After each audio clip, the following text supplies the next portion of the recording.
hizmet görme noktasında, istihdam noktasında, belki son birkaç yıldır özellikle tekstil anlamında bir istihdam söz konusu ama işte böyle hakikaten halkın genelini etkileyecek, olumlu anlamda etkileyecek projelere Batman halkının, Batman şehrine ihtiyacı var.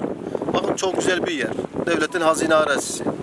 Ve buraya işte büyükbaş hayvancılık organize sanayi bölgesi olarak tahsis edilen bir yer söz konusu. Alınmış bir karar söz konusu. Madem böyle bir karar alındı, bu kararın durdurulmasının anlamını biz anlayamıyoruz. Hüdapar olarak Batman'a bu projelerin getirilmesi, istihdam alanlarının oluşturulması, Batman'ın mesela şu anda et mevzusunu konuşuyoruz. İşte et ihtiyacının kendi imkanlarıyla temin edebilmesi noktasındaki bu projeleri kesinlikle bu projenin sürdürülmesi, neticelendirilmesi lazım. Biz bu işin takipçisi olacağız. Batman Teşkilatı İl Başkanı olarak bu işin takipçisi olacağız. Vali Bey'le görüşeceğim.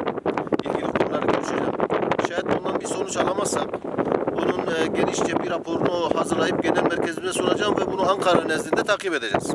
Kesinlikle böyle Batman ekonomisine, istihdamına katkı sunacak bu projelerin askıda kalmaması, ortadan kaldırılmaması, işte efendim sümenaltı edilmemesi lazım. Batman hizmet görmelidir. Batman hizmete ihtiyacı var. Yine hep vurguladığım bir hususu tekrar burada sizin aracılığınızla yine vurgulayayım.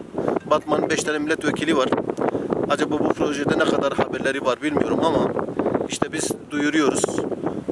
Bakın böyle bir proje söz konusu. Bir önceki Vali Bey tarafından alınan bir karar. İşte geniş fizibilite çalışmaları falan yapılmış, karar alınmış. Şu anda da işte artık hangi prosedürler takılmışsa ve hangi sebeple işte efendim askıya alınmışsa bunu kabullenmek istemiyoruz. Bunun sonuçlanması için, bunun halkımızın, Batman halkının hizmetine konulması, sunulması için takip edeceğiz. Sonuçlandırmaya çalışacağız. Batman Kasaplar Derneği olarak Kırmızı Et Birlik, Borsa, bir de Batso olmak üzere de özel idare. Bu 5 paydaş biz vali nezdinde toplandı. Burası bize tahsis edildi. Burada düşünülen en azından 100'den fazla OSB dediğimiz yani büyükbaş hayvancılık çiftlikleri kurulacaktı. Onun dışında çiftlikler dışında biyogaz dediğimiz yani o hayvanların o biçimleri gaza dönüştürecek ve o gazı da elektriğe dönüştürecek bir çok güzel bir proje olacaktı. Bunun yanında sucuk fabrikası, ondan sonra kavurma fabrikası, bir de kesimhane olacaktı, mezbahane olacaktı burada. Ve maalesef şu anda genelde ve bununla beraber defalarca biz toplantı yaptık. Hem vali nezdinde hem tarımda bu paydaşlar bir araya geldi. Hatta buranın eğim analizi yapıldı. Eğim analizinin dışında fizibilite raporu çıkartıldı. Biz bu paydaşlar olarak defalarca biz birkaç defa Urfa'ya gittik. Oradaki organize yerinde gördük, inceledik. Oradaki yönetimden bilgi aldık. Daha sonra Diyarbakır'a gittik. Diyarbakır'ın şekilde gene oradaki yönetimden biz bilgi aldık. Orayı inceledik. Ve şu an gelinen nokta şu anda burasının askıya alındığını dile getirdiler.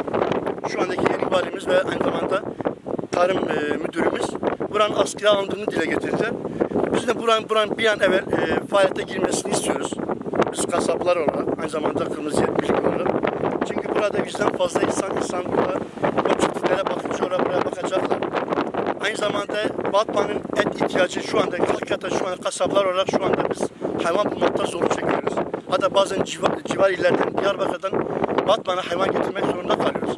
Eğer burası olmuş olsaydı burada en az 20.000 büyükbaş hayvan olacaktı burada. Ki Batman'dan ziyade belki diğer illere hitap edecekti. Biz bunun bir an önce Batman için bir kayıptı. Bir an önce bunun faaliyete girmesini istiyoruz.